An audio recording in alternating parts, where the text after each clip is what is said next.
sé si es una pregunta. Eh, Ahí está Bernardo nuevamente Saludos, doctor. Un gusto saludando tenerlo por acá. a los grandes terapeutas respiratorios. Bueno, para ir avanzando, tengo realmente el gusto de presentar al licenciado Edward Sabando. También he podido compartir en algún momento una unidad de cuidados intensivos. Edward pues sigue elaborando en Solca, la matriz aquí en Guayaquil, y pues también docente de nuestra querida universidad. Siguiendo pues con la temática, el tema del licenciado Sabando es decanulación. Edward, si puedes ir proyectando tu exposición. Seguro. Listo. Sí, te escucho bien y puedo ver tu exposición. Oh, ok. Te dejo a Bueno, cargo. gracias por la retroalimentación. Estamos entonces con la última temática. Le agradezco a los sobrevivientes, a todos los compañeros, colegas que están resistiendo allí, ¿no? A pesar de este tiempo. Bueno, el tema creo que ha ido bien en secuencia, porque hemos estado hablando del manejo de la vía aérea y Raúl hace poco expuso sobre la extubación. Y un proceso muy similar a la extubación es la decanulación. Y con esto nos referimos al retiro del traqueostomo, del tubo de traqueotomía. También comparte ciertos aspectos ciertos criterios de valoración, igual que la extubación.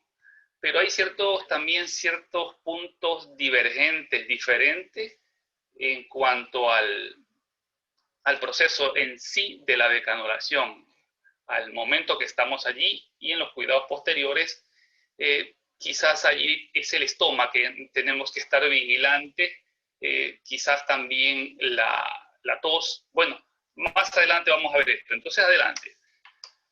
Déjenme ver qué arranque ahora sí. Bueno, ¿qué aspecto vamos a tratar ahora, no? Rápidamente, yo les prometo 10 diapositivas muy concretas en relación al tema, para que ya se motiven desde ya. Miren los aspectos que vamos a tratar, ¿no? La traqueotomía, sus indicaciones, no en grandes, sino los que tenemos que realmente discutir. Aspectos epidemiológicos, ¿los tipos de traqueotomía influirán algo con la decanulación, sí o no? Por eso lo incluyo. El segundo aspecto es el curso evolutivo de la traqueotomía, que tenemos que pensarlo. Tercero, la valoración, los criterios que nosotros debemos medir para predecir una decanulación exitosa, para valorar también riesgos y los cuidados post-decanulación. Ese es el menú que les ofrezco. Arrancamos entonces cuando hacemos una traqueotomía. La traqueotomía se hace principalmente en estas circunstancias, aunque hay más. Cuando un paciente directamente, cuando arrancamos con traqueotomía, cuando tenemos obstrucción de la vía aérea y necesitamos urgente permeabilización de una vía aérea. Pero lo más común en un hospital en terapia intensiva es el paciente que está con ventilación mecánica prolongada. Sí, ya lleva días o se sospecha. No es necesario también tener varios días, semanas, sino si el cuadro clínico del paciente, los mecanismos de lesión, de daño que tenga el paciente, nos dicen que el curso de la ventilación mecánica va a ser prolongado, también ya se anticipa. Eso es el caso de los pacientes con traumatismo craneoencefálico, ACV y bueno, enfermedades neuromusculares. Eso es por el contexto de ventilación mecánica prolongada, que nos ayuda incluso en cuestiones de destete difícil también y para facilitar el destete. Otro aspecto del manejo de secreciones, que eso se lo puede plantear en un paciente en la sala que tenemos ya con un problema neurológico, un problema neuromuscular y bueno, ese problema no tiene solución, es progresivo, no hay más remedio que plantear una traqueotomía. Bueno, hay muchos más, como les dije, pero quizás este es el contexto que me interesa para hablar de decanulación. Hablando de epidemiología, de datos epidemiológicos, bueno, el señor Hess establece una prevalencia muy variada de lo que es la traqueotomía en un hospital, en la UCI, que puede ir en ciertas unidades de 10% u otras hasta llegando al 50%. Pero eso depende del tipo de unidad, no explica, ¿no? Porque quizás si nosotros hablamos de unidades de cuidados crónicos, lógicamente vamos a tener allí la mayor parte de los pacientes con traqueotomía. En nuestro medio no tenemos hospitales de crónicos, pero sí tenemos áreas de crónicos. Yo recuerdo cuando estaba en el Vernaza, tenemos el área de cuidados intermedios. No sé si alguno de ustedes pasó por allí, pero allí sí, un gran porcentaje de los pacientes de allí eran pacientes crónicos con traqueotomía. Entonces, la prevalencia de traqueotomía en la terapia intensiva varía dependiendo del tipo de paciente que se atienda en esa UCI, se atiende en esa UCI, se asila en esa UCI. Entonces, también la traqueotomía pues, va a variar dependiendo del paciente, como habíamos dicho, ¿no? De las condiciones. Respecto a los tipos de traqueotomía, que es quizás dentro del primer aspecto a tratar, yo hice la pregunta, me hice yo mismo la pregunta y se la traslado a ustedes. ¿Tiene algo que ver con la decranulación el hecho del tipo de traqueotomía que se haga con el paciente? Hay dos tipos de traqueotomía que todos lo sabemos. La quirúrgica, la que es por disección abierta, y la percutánea, la que es por disección por punción prácticamente y dilatación, ¿no? Entonces, aquí hay algo que nos dice de aspectos un poco teóricos de lo que es la traqueotomía quirúrgica, disección de tejidos pretraquiales abierta e inserción de traqueotomía. ¿Se aplica en qué condiciones? Cuando hay distorsión de los aspectos anatómicos, cuando hay cirugías previas en el cuello, cuando hay traumatismos en el cuello, maxilofaciales, obesidad mórbida, vía aérea difícil, coagulopatía. Bueno, eso usualmente se lo hace en el ámbito de quirófano. Mientras que la percutánea, eso es más propia de la UCI, y esa es la que usualmente estamos en auge debido a que reduce los costos, es más fácil aplicar, reduce las complicaciones, porque el hecho de que no haces una apertura o una disrupción del tejido de la piel y de los tejidos blandos que genera más riesgo de infecciones y más riesgo de sangrado. Quizás desde ese punto de vista ahora se ha masificado más el uso de traqueotomía percutánea, y también porque los profesionales en el ámbito de los cuidados críticos, como lo dijo el doctor, están, digamos, formándose masivamente. En el segundo tema, todavía no discutimos el tema anterior de decir que algo influye, lo dejo para el final, ¿no? Ese es un tema, una pregunta que queda allí en el aire. El segundo tema, el timing, más yo le digo el curso evolutivo, porque el timing me dirán, bueno, ¿cuándo le hago traqueotomía, no? Entonces quizás cambiémosles el nombre y pongámosle curso evolutivo de la traqueotomía, ¿sí? Para que sea un poco más específico. El curso evolutivo de una traqueotomía empieza con la realización de la traqueotomía, sea la quirúrgica, sea la percutánea. Luego vienen los cuidados de esa traqueotomía, a la atención a las complicaciones. Luego, ya que pasa un tiempo, igual que una intubación endotraqueal, pensamos quizás que nuestro paciente tenga la posibilidad de retirarse de ese traqueotomo. Y comenzamos a medir criterios de decranulación. Y si esto lo cumple, pues bueno, vamos a la decranulación, hacemos todo el proceso de decranulación, valoramos riesgos, tenemos todo el material a la mano y lo hacemos. Y para eso también hay dos técnicas que vamos a ver más adelante, y luego los cuidados post-decranulación, ¿cierto? Entonces ese es el curso evolutivo de una traqueotomía, que todos esperamos que se lleve en orden y nosotros también prepararnos para que no tengamos complicaciones en ninguno de ellos. Durante el curso de manejo de la traqueotomía aparecen complicaciones, ¿no? Que pueden ser durante la traqueotomía, posterior, inmediatamente posterior, y las complicaciones tardías. Eso lo dice la literatura y no vamos a discutir mucho sobre eso porque no es el afán. Pero sí pasamos, ¿no? De tener problemas tempranos como una hemorragia de estómago, decranulación accidental, neumo durante el procedimiento, infecciones, neumonía, telectasia, y los crónicos ya hablamos de estenosis, fístulas, y bueno, en realidad tiene sus complicaciones tanto traqueotomía quirúrgica como percutánea, y las complicaciones crónicas o de largo plazo, las inmediatas, son similares en ambas. Aparte de todas estas complicaciones, nosotros tenemos que cuidarlo, como con la fijación, cosas que tienen que ver con el cuidado del estómago, y en eso también, si usted nota en la gráfica ahí, se nota algo irritado, inflamado. les comento esto porque desde el punto de vista de la medicina, a veces hacer más no es tan bueno, ¿sí? No sé si en eso comparten algunos conmigo. A veces hacer más no resulta bueno. Y les digo eso porque en cierto momento de mi vida fui testigo de que a los pacientes que le hacía traqueotomía se le hacía limpieza del estómago con soluciones antisépticas, sin tener ningún proceso infeccioso. ¿Y qué era lo que ocurría? Procesos infecciosos. Lo que queríamos evitar parece ser que promovíamos el uso. Entonces, la traqueotomía, nosotros, menos en el hospital de trabajo, no lo manejamos con soluciones antisépticas. Lo que hacemos es cambiar apósitos y listo, y máximo solución salina, limpiar si es que realmente hay restos de sangre y cosas por el estilo. En ese sentido, yo digo que en lo que es cuidado no hay que abusar mucho de las soluciones irritantes que son los antisépticos de tipo iodopovidona y otros, ¿no? Que son antibióticos locales. Sí. Vamos a hablar ya del tercer aspecto que prometimos, ¿no? Que es ya después que hemos hecho todos estos cuidados, hemos solventado esas complicaciones, ya llega el momento de pensar, y según la patología de mi paciente, si hay posibilidad de canularlo. Y eso varía dependiendo de cada paciente, pero en todo paciente que se tenga previsto una decanulación, hay que valorar la factibilidad, ¿sí? Es como en la extubación utilizar criterios predictivos más o menos equivale esto.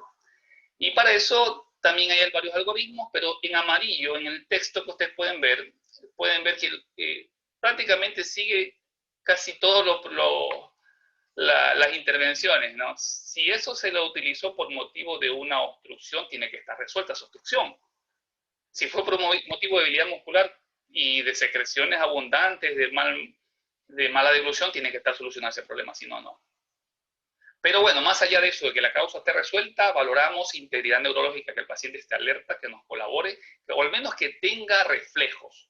¿Cuáles son esos reflejos? Que tenga reflejo nauseoso, que tenga reflejo de tos, ¿sí? Que tenga un buen reflejo de la deglución. Esos aspectos, por lo menos, si es que el paciente no te hace apertura ocular. O sea, el hecho de no tener apertura ocular no es que te está diciendo que un paciente no se pueda canular. A veces incurrimos en el error de que nosotros pensamos que el paciente tiene que estar con los ojos abiertos para pensar que está totalmente con las condiciones o con las capacidades para manejar la vía aérea y no es así. Entonces hay que valorar por separado. Ya Raúl también contribuyó en este caso. Último aspecto que le pongo allí con mayúsculas, si ustedes observan, es valorar estoma.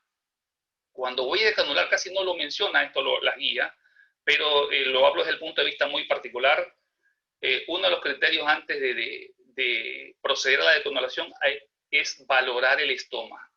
¿Cuál es el nivel de cierre que tiene, de dificultad o de facilidad para ponerle una cánula nuevamente, la que tiene mi paciente? ¿Cuál es eso? Hay estomas que son bien cerrados, que prácticamente amordazan el tubo y es difícil poderle sacar la cánula de traqueotomía. Hay otros estomas que son abiertos, que me permiten fácilmente movilizar el tubo de traqueotomía, y eso es lo que tenemos que hablar, porque eso nos indica un posible riesgo en caso de que este paciente fracase, riesgo de volverlo a recanular la traqueotomía. Sí, es muy importante aquello. Sí, eso nos ha pasado muchas veces, ¿no? No valoramos eso, valoramos todo lo demás, y sucede que el estoma, de repente el paciente puede tener una obstrucción que no sea fija, variable, y nos viene con ese problema, que queremos volverle a recolocar el traqueótomo y sucede que no entra. Y vamos a tener que, lógicamente, después llamar al cirujano a que nos ayude, ¿no? Entonces, esos momentos quizás sean la diferencia entre la vida y la muerte. Así que es muy importante. Aquí hay una guía que nos da este libro sobre un algoritmo para poder hacer la decanulación, ¿sí? ¿Qué nos dice? Lo mismo que hablaba la diapositiva anterior. Medir estado de alerta. Si todo esto está bien, procede. Patología resuelta, procede. Evaluación endoscópica de que no hay obstrucción. Eso se hace, casi no se hace en todos los centros. O sea, no se hace en todos los centros, pero se debería hacer una evaluación endoscópica. Se trae el broncoscopio y se valora si no hay estenosis subglótica o membranas ahí que causen obstrucción. Eso en el Bernasa se hizo como protocolo o hace 10 años, no sé si lo sigan. Eso también tendría que hacerse y verificar que no existe obstrucción, que exista deglución adecuada, que exista tos adecuada a través de todas las medidas que dijo Raúl. Y allí sí. ¿Qué hacemos primero? Vamos con el proceso. Cumplió todos los requisitos, entonces tiene que tener el balón desinflado, el neumotaponador desinflado. Entonces, no pasa nada, el paciente está bien, entonces pasamos entonces a ponerle una válvula fonatoria o una oclusión, cualquiera de los dos. A veces al paciente bueno, al que está consciente, alerta, que nos puede colocar que tiene contenido, ponerle una válvula fonatoria, porque eso los motiva, ¿sí? Cuando no hay la válvula fonatoria, que es una válvula unidireccional, ¿no? Que permite la salida de aire, ¿sí? Perdón, que permite la entrada de aire y no la salida por el traqueotomo, se utiliza simplemente un taponamiento, ¿no? Nosotros utilizamos esos taponamientos de los circuitos a veces de ventilador mecánico. A veces nos toca hacer eso cuando no tenemos la tapita del traqueotomo. No es lo apropiado, pero es eso. Hay que valorar si es que tolera esa oclusión primero de manera manual, colocándole nuestro dedo enguantado, valorar ahí quedarnos con el paciente. Si tolera eso, es que colocamos el tapón. Si no, no. Y nos tenemos que quedar ahí, como profesionales tenemos que quedarnos con el paciente cuando no vamos a hacer la respuesta. El hecho que hagas tú 3, 4 minutos no significa que el paciente todo el tiempo va a estar tolerando la prueba de oclusión. Así que lo aconsejable aquí es quedarse por lo menos media hora con el paciente si vas a estar media hora. ¿Sí? Y luego pues ya estableces que alguien se quede en la habitación o que tenga un monitor. Es importante el control del paciente, el seguimiento. ¿Sí? Y luego dices que si esto lo tolera, lo dejas ahí un día completo, tolera, puedes hacer la decanulación. Ese es un algoritmo que nos presenta este autor y me parece muy bueno. Los que no alcanzan a completar eso, entonces hay que llevarlos a un proceso de rehabilitación. Si es que el caso requiere solo rehabilitación, pero si es caso que el problema sea una membrana, una estenosis, pues bueno, allí el tratamiento, la resolución es quirúrgica. Hay dos métodos de canulación que en ese autor solamente habló de un método. El método de oclusión progresiva, es decir, que le colocaba el dedito en el extremo proximal del traqueotomo, nosotros lo colocamos el dedito y le estamos ocluyendo primero poco a poco, ¿no? Se puede hacer eso, una obstrucción parcial por poco tiempo y luego se va aumentando el tiempo de oclusión. Eso es lo más común que hacemos nosotros, pero hay otro método que lo utilizan usualmente en clínicas. Allí los que han estado por clínicas no me dejan mentir, que es la decanulación por cambio de traqueótomo a menor calibre. Es decir, si tiene un traqueótomo número 10, va al 8, va al 6, va al 4 y luego le sacan. O sea que el paciente pasa por 2, 3 traqueotomos hasta que ya después ya deciden sacarle totalmente el traqueotomo y ponerle un apósito. Fíjese esto de aquí. Aquí este paciente tiene un tapón en el caso de la foto. Sí, en este caso, bueno, ese sería el proceso número 1, pero también se puede hacer el proceso número 2. Y lo que hace es cambiarse de traqueotomo a uno más fino. Usualmente esto en realidad es cuestión de preferencia. Yo no me atrevo a decir que, pero más lo que hemos practicado, al menos en hospitales, por cuestiones de costos, es la decanulación por taponamiento, no por reducción de calibre. Cuando se coloque, una vez que se decanula, ¿no? Ya viene a la última parte, ¿no? Una vez que ya todo se cumplió en el paciente, retiro el traqueotomo, ¿no? Una vez que retiro, que tengo que retirarlo desinflado, instruir al paciente, sentarlo bien, haberlo aspirado previamente, si es que requiere aspiración. Se retira sin necesidad de decirle al paciente que inspire, que exhale, porque aquí no está ¿cómo es? Las cuerdas vocales no estamos lesionando como en el tubo, que requiere pedirle una maniobra inspiratoria y sacarle. Acá lo que se hace nada más es retirarle con cuidado al paciente. Algunos le piden para que el paciente no esté tan tenso, que inspire y le saca, ¿no? Le retira poco a poco. Esa retirada poco a poco, a veces cuando no tenemos la certeza, no hemos hecho valoración a través de broncoscopía, a veces se sugiere hacer una decanulación y dejar el traqueótomo, especialmente en estomas cerrados. Mire lo que le digo, especialmente en estomas que son cerrados, dejar el traqueótomo prácticamente solamente que el balón esté afuera, pero el tubo, la punta del tubo esté, digamos, dentro de la ostomía, ¿no? La punta del tubo. Eso como una medida para valorarle mientras está ahí el traqueotomo, ver si no aparece algún evento de obstrucción. Algunas veces esa técnica utilizamos cuando el estoma es bien cerrado, ¿sí? No le sacamos por completo, sino que le dejamos a medio o prácticamente el balón en el estoma, el balón, y que la punta queda adentro. A veces conviene hacer eso. Sí, depende de la circunstancia, pero son situaciones que tienen su razonamiento, y el razonamiento es que el paciente tiene un estoma muy estrecho y que quizás la reinserción va a ser difícil. Sumado a que tienes que tener tú un tubo endotraqueal de calibre menor, sumado a que tienes que tener otro traqueotomo, o simplemente si estás en un hospital, pues bueno, no tienes traqueotomo, un tubo endotraqueal pues de 2 calibres. Entonces, ¿qué se observa después que has retirado el traqueotomo? Aquí ustedes ven que tiene unos puntos.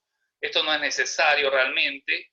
La colocación de suturas no es indicativo. Solamente ese estoma abierto, lo que se hace es colocarle una gasa encima y progresivamente va a irse cerrando.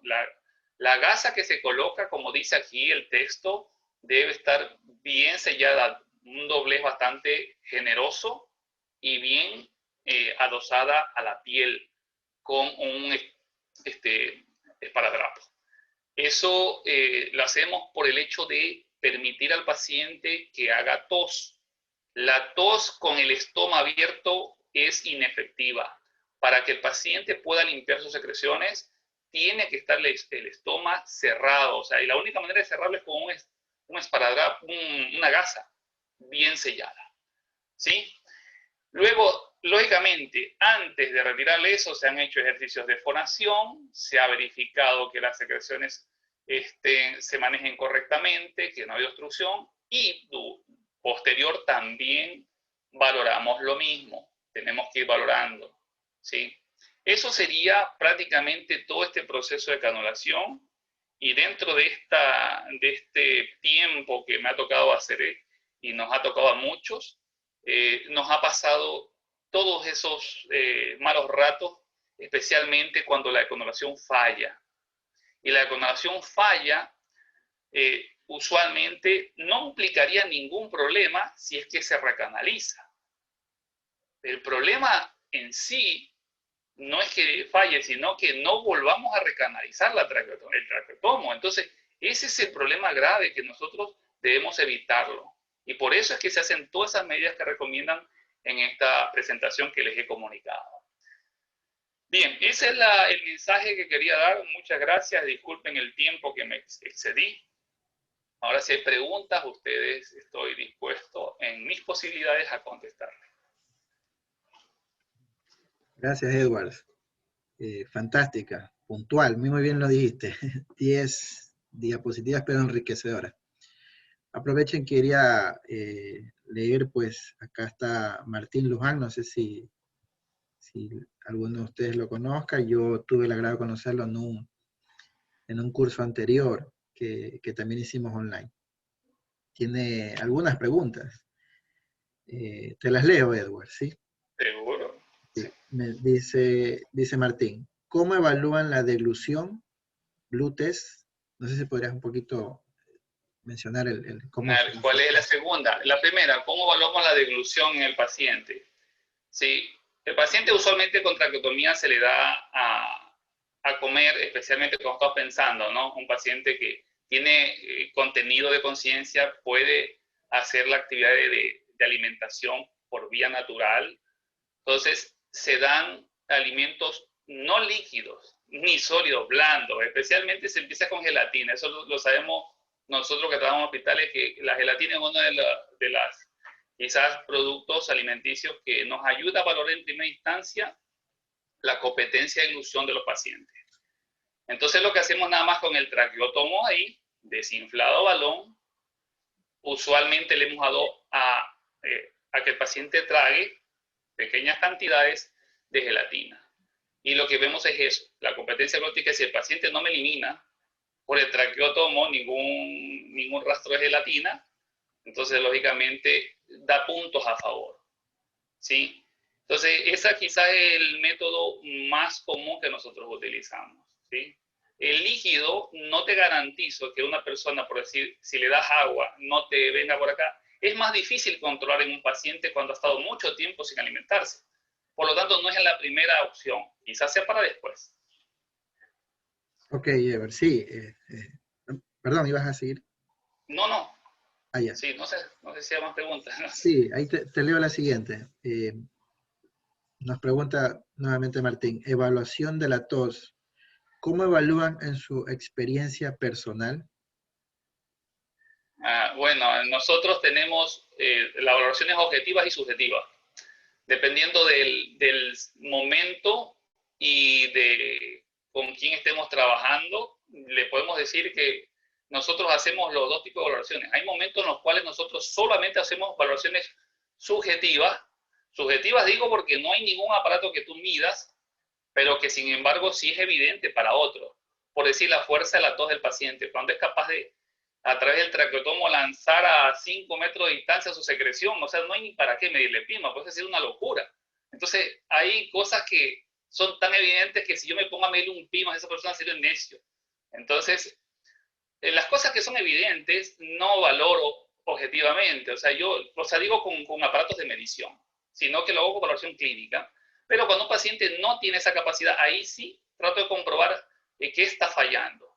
Si es una obstrucción de la vía aérea o si es un fallo en la debilidad muscular, y ahí utilizo usualmente la medición de PIMAX, ¿sí? O si no, la medición de un flujo pico. Sí, usualmente es muy difícil en nuestro medio la medición de flujo pico porque no lo tenemos en los hospitales. Lo que sí tenemos son medidores de los pimómetros. Entonces constituye quizás la medida más paciente. De manera indirecta, nosotros, como profesionales de terapia respiratoria y clínicos, fisioterapeutas, nosotros medimos también el grado de contracción diafragmática de músculos abdominales también de forma manual. Aplicamos la mano en el abdomen y vemos también el grado de contractibilidad. Son herramientas que nos ayudan a valorar a nuestro paciente.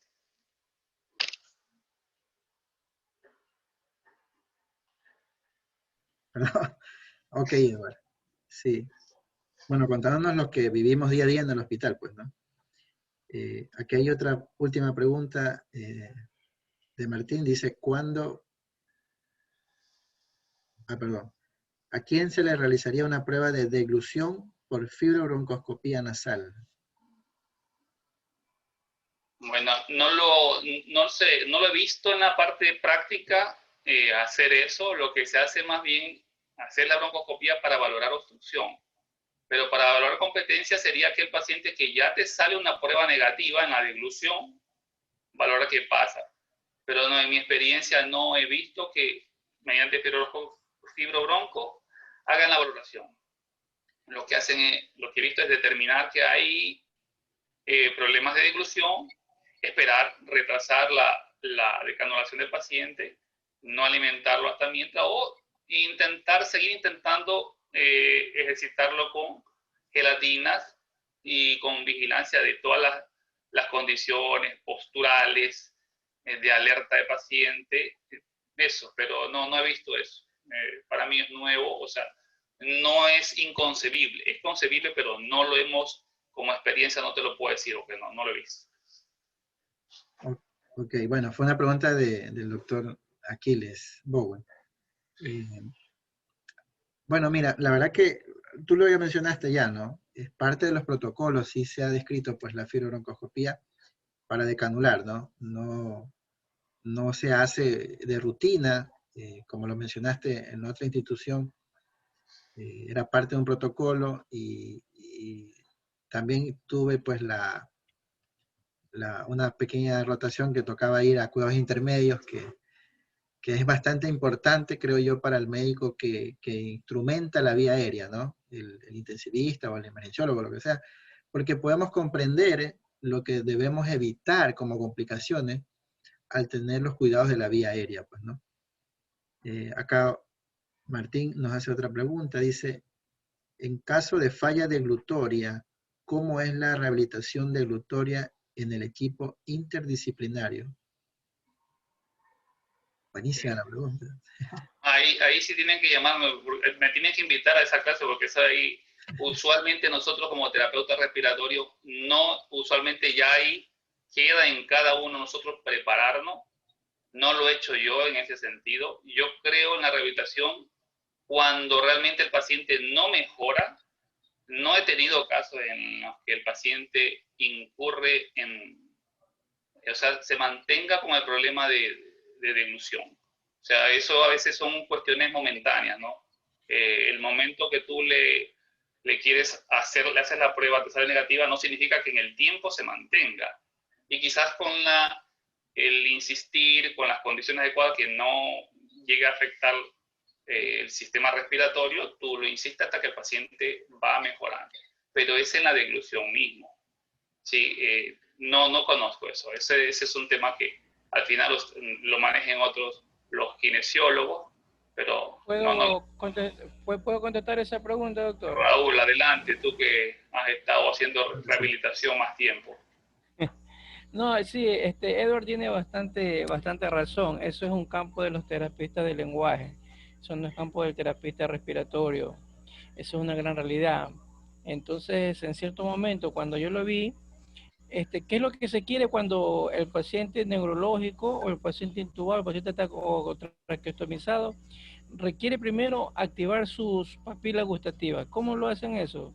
Dos sustancias, o una bien ácida o una bien dulce. Recuerda, pero de preferencia sea la ácida, como el limón, te das el limón y el paciente al momento hace ese movimiento como que quiere chupar algo y es ácido, el paciente activa primero que nada las papilas gustativas, el cerebro dice aquí estamos y comienza a activar las papilas gustativas. Lo segundo es que comienza a tragar en posición lateral el cuello. Primero te coloca al lado derecho, traga ahí, lado izquierdo, traga ahí. Entonces, eso es para ver si de pronto tú estás evaluando algún tipo de, digamos, de que no esté funcionando bien alguna cuerda vocal, o de pronto la vallécula no esté funcionando bien, y tú puedes decir que este paciente, si no obtiene algo de tos, la vallécula está indemne, y tú puedes comenzar, como tú bien lo mencionaste, con gelatina.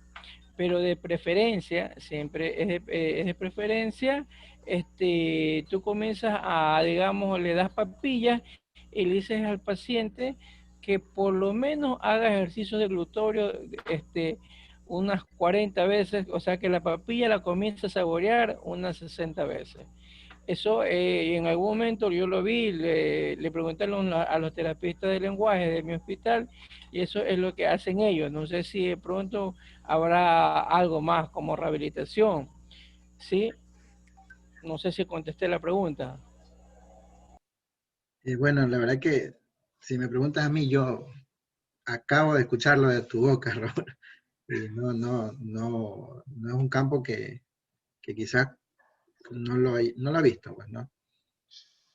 Creo que sí